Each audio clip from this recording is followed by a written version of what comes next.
नमस्कार, capital TV Uttar Pradesh देख रहे हैं आप। आपके साथ मैं हूं बबीता रियाल।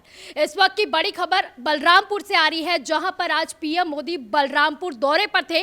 इसी बीच उन्होंने एक और बड़ी सौगात यूपी के लोगों को दी है। जी हां, पीएम मोदी ने आज बलरामपुर पहुंचकर सरयू नहर राष्ट्रीय परियोजना की जो है सौगात बलरामपुर के लोगों को दी है। इसी बीच तमाम जानकारी के लिए मेरे साथ न्यूज रूम में मौजूद है युधिष्ठिर जी, बलरामपुर के लोगों को एक नई सौगात दी है। देखिए, ये बलरामपुर के लोगों की नहीं बल्कि आसपास के लोगों के लिए भी एक बड़ी सौगात है और 9,800 करोड़ की लागत से ये परियोजना पूरी हुई है। ये सरयू नहर राष्ट्रीय परियोजना कई मायनों में बहुत ही खास है।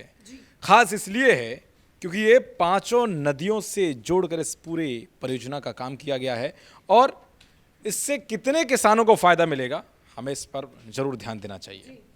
ये 14,000 हेक्टेयर भूमि जो खेत है उनको सिंचाई के लिए बहुत फायदा पहुंचाएगी। साथ ही 29 लाख किसानों को इससे फायदा मिलेगा। तो ये एक बड़ी बात है इसमें कि 29 लाख किसानों को फायदा मिलेगा। इसके साथ ही पीएम मोदी उन्होंने जिक्र किया एक बड़ी बात का। उन्होंने कहा ये परियोजना लगभग 50 सालों से इस पर काम चल रहा था।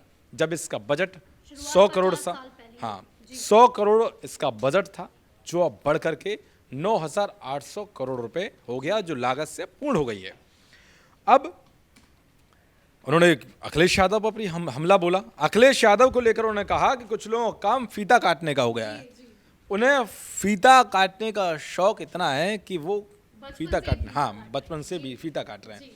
उन्होंने कहा मुझे इंतजार था, मैं जब घर से वहां से निकला दिल्ली से, मुझे इंतजार था कि कोई कहेगा कि ये जो हम इसका फीता काटने के लिए आ गए, ये तो हमने शुरुआत की थी इस परियोजना की।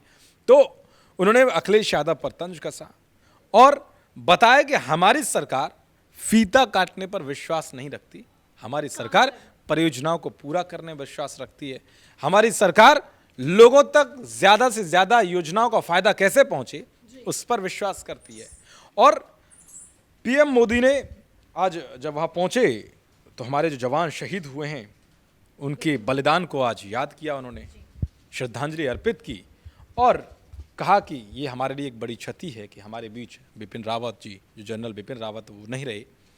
और पीएम मोदी का तेवर काफ़ी एक तरफ नरम भी थे तो गर्म भी नजर आए।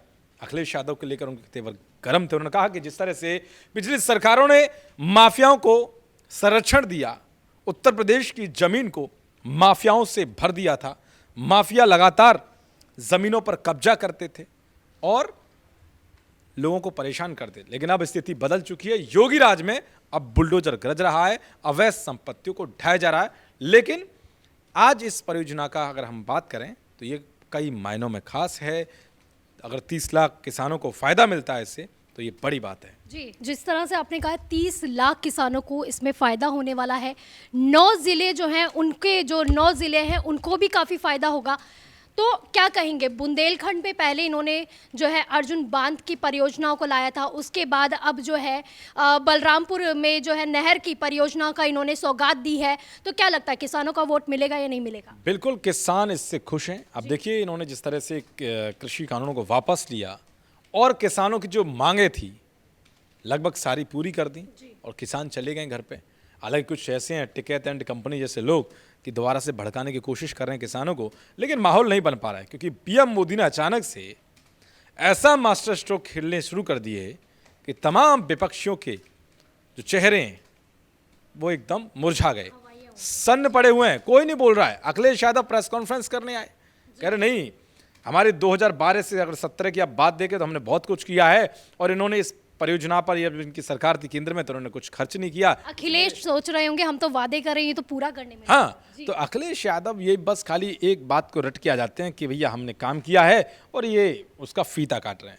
लेकिन सच्चाई ये है कि जिस तरह से बीजेपी लगातार जो डबल इंजन की सरकार है उत्तर प्रदेश में जो काम कर रही है, उससे विपक्षी बिलबिलाए हुए हैं। उनकी समझ में नहीं आ रहा है करें तो करें क्या। अभी आपने बताया कि अर्जुन बांध की जो परियोजना का उद्घाटन किया वो बहुत बड़ी परियोजना है। ये सरयू वाली जो है परियोजना ये बहुत बड़ी है। इसके अलावा पूर्वांचल एक्सप्रेस पे सोचिए, पूर्वांचल कहते हैं कि अगर जो पूर्वांचल में अपनी धाक जमा देता है उत्तर प्रदेश का पूर्वांचल एक ऐसा गढ़ है जहां जिसने भी अपनी धाक जमाई है वो फतेह किया, क्योंकि वहां पर 162 सीटें हैं और पिछली बार बीजेपी ने या कितनी सीटें जीती थी, 115 सीटें जीती थी, जो कई मायनों में खास हैं। तो मुझे लगता है कि इस बार किसान खुश हैं और लगातार मैं तो उम्मीद करता हूं कि जिस तरह से किसानों की मांगें वो पूरी होनी चाहिए। किसान देश की शान है और देश अगर असली देश अगर कहीं बसता है वो तो गांव में बसता है और गांव में किसान देश तक अन्न पहुंचाने का काम करते हैं। तो इसलिए किसानों पर पीएम मोदी को बहुत ध्यान रखना चाहिए, डबल इंजन को। बिल्कुल बिल्कुल सही कहा आपने, किसानों को के लिए परियोजनाएं लाए हैं और किसान भी काफ़ी खुश दिख रहा है। तो इसी बीच जो है एक बड़ा सवाल एक और बनता है अरुण जी आपसे कि परियोजनाओं पे परियोजनाएं लाए जा रहे हैं पीएम मोदी चुनाव से पहले, क्या लगता है चुनाव में कितना फायदा होगा? देखिए, सबसे पहले तो अपने मित्र युधिष्ठिर को जरा करेक्ट करना चाहूँगा। 14,000 हेक्टेयर नहीं, 14 लाख हेक्टेयर भूमि की सिंचाई होगी इस परियोजना से। इस परियोजना में सरयू, घाघरा, ताप्ती, बाणगंगा और रोहिणी 5 नदियों को जोड़ने की योजना है। आप सोचिए कि अटल बिहारी वाजपेयी ने जिस परियोजना को लेकर कल्पना की थी, एक उनकी कल्पना थी चतुर्भुज योजना, यानी सड़कों का जाल, उस पर काम हो रहा है। नितिन गडकरी बखूबी उस परियोजना को आगे बढ़ा रहे हैं। दूसरी उनकी परियोजना थी नदी जोड़ो परियोजना, जिससे एक तरफ बाढ़ की स्थिति हो जाती है और एक तरफ सूखा पड़ जाता है। हमने कई बार देखा है, किसान फसल बोता है, वो बाढ़ में ख़त्म हो गई या फिर सूखे में ख़त्म हो गई। ये अटल बिहारी वाजपेयी का सपना था कि नहीं, हम जब नदी जोड़ो परियोजना को लेकर आते हैं तो नदियों का पानी एक दूसरे में मिलता रहेगा, उसको हम कनाल के थ्रू, नहरों के थ्रू खेतों में पहुँचाएंगे और जो शेष पानी बचेगा, चूँकि ये मीठा पानी होता है, इससे खेती की जाती है, इसको पीने के उपयोग में लाया जाता है, इंसान के भी और पशुओं के भी, जीवित प्राणी जो भी हैं। तो इस परियोजना की कल्पना की थी अटल बिहारी वाजपेयी ने। लेकिन आपको एक बात और बता दूं कि ये परियोजना आज से 40 साल पहले जब इंदिरा गांधी प्रधानमंत्री हुआ करती थी, तब इस योजना को लेकर एक नींव रखी गई थी, शुरुआत की गई थी। तब इस प्रोजेक्ट की कॉस्ट, प्रोजेक्ट की कीमत महज 100 करोड़ रुपए थी, लेकिन अब इसकी कीमत 9,800 करोड़ रुपए, लगभग 10,000 करोड़ रुपए हो चुकी है। यानी सीधे 100 into 100। ये आप देखिए। दूसरी चीज जो मैं क्षति की बात कर रहा हूं कि कितनी बड़ी क्षति है। दूसरी चीज, किसानों ने अपने फसलों के रूप में जो क्षति पाई है, उनकी भरपाई तो अभी जोड़ी ही नहीं जा रही। ये परियोजना यदि आज से 40 साल पहले हो गई होती तो पूर्वांचल का, उत्तर प्रदेश की तस्वीर कुछ और होती। साथ में एक चीज़ और देखिए, जो सबसे बड़ी चीज़ है कि अटल बिहारी वाजपेयी सरकार की ये एक सपना कह लीजिए या उनकी महत्वाकांक्षी योजना कह लीजिए, वो थी नदी जोड़ो परियोजना, उसको साकार कर रहे हैं पीएम मोदी। दूसरी तरफ आपने जो सवाल किया, अब मैं उस पर आता हूँ कि वोट कितना मिलेगा, चुनाव में कितना फायदा होगा। तो सीधी सी बात है कि जनता को काम दिखता है। आज आप उत्तर प्रदेश के किसी भी डिस्ट्रिक्ट में जाइए, किसी भी गांव में जाइए, लोग मोदी का नाम रट रहे हैं, योगी का नाम रट रहे हैं। ये इसलिए नहीं कि उनको रटाया गया है, कोई मनोहर पोथी में नहीं पढ़े हैं वो। सच्चाई यह है कि वो सामने बार बार ये चेहरे आ रहे हैं अपने कामों को लेकर। माफियाओं की बात आती है, सीएम योगी का नाम आता है, योजनाओं की बात आती है, पीएम मोदी का नाम आता है।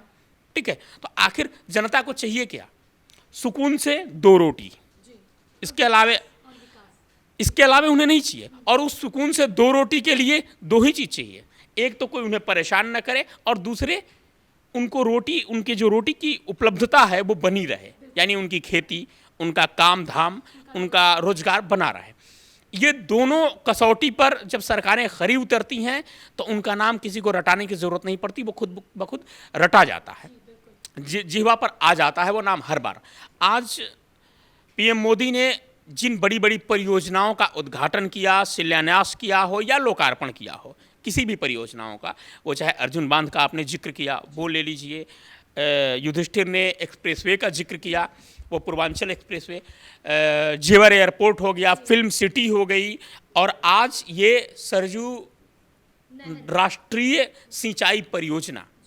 ये तो ये जब ये चीज़ें आपके क्षेत्र में आती हैं ना, तो आप भाग करके दिल्ली, नोएडा, गुड़गांव, हरियाणा, पंजाब नहीं भागते हैं, आप अपने यहाँ कुछ तलाशते हैं कि मैं यहाँ क्या कर सकता हूँ, वो चाहे रोजगार से मुद्दा हो या स्कूलिंग से, शिक्षा से मुद्दा हो, स्वास्थ्य से जुड़ा हुआ मुद्दा हो, हर चीज़ के लिए आप अपने आसपास तलाशते हैं। आपके सबसे बड़ी बात पलायन रोकने की। और पलायन की जो सबसे बड़ी बात है कि देखिए, जब भीड़ बढ़ती है तो एक शहर पर बोझ बढ़ता है। जैसे बिहार की आप बात करें तो बिहार में खासकर पटना और मुजफ्फरपुर पर बहुत बड़ा बोझ है, इन दो शहरों पर, ठीक है। वैसे ही उत्तर प्रदेश में लखनऊ, नोएडा पर बड़ा बोझ बढ़ रहा था। इसको दूर करना है तो आपको लोगों के गांव में, लोगों के घरों में वो सुविधाएं, वो व्यवस्थाएं पहुंचानी होंगी, और उन सुविधाओं और व्यवस्थाओं को पीएम मोदी और सीएम योगी बखूबी पहुंचा रहे हैं, उस अपने वादे को निभा रहे हैं। तो जब अपनी घोषणा पत्र आप उठाएंगे, उनमें किए हुए वादों को निभा रहे हैं, किसानों को उनके घर तक वो सुविधाएं मिल रही हैं, तो फिर ये सवाल बनता ही नहीं है कि वोट मिलेगा या नहीं मिलेगा। लाजमी है, आप गांव में कहीं भी जाइए, किसी भी जगह जाइए, लोग यही दो नाम रटते हुए आपको नजर आएंगे, ठीक है। और ये साफ माने संकेत देता है कि नहीं, एक बार फिर स्थिति बेहतर रहेगी और बीजेपी उम्मीद करते हैं कि बहुमत के साथ सत्ता में आएगी। बहुत बहुत शुक्रिया आप दोनों का इन तमाम जानकारी के लिए। तो देखा आपने, आज पीएम मोदी बलरामपुर में आए थे, जहां पर उन्होंने सरयू नहर राष्ट्रीय परियोजना की सौगात बलरामपुर के लोगों को दी है। 30 लाख किसानों को इससे फायदा होने वाला है। लेकिन अब ये देखना होगा कि आने वाले चुनाव में बीजेपी को इन सौगातों से क्या तोहफा मिलने वाला है। इस पर हमारी नजर बनी रहेगी। आप देखते रहिए कैपिटल टीवी। नमस्कार।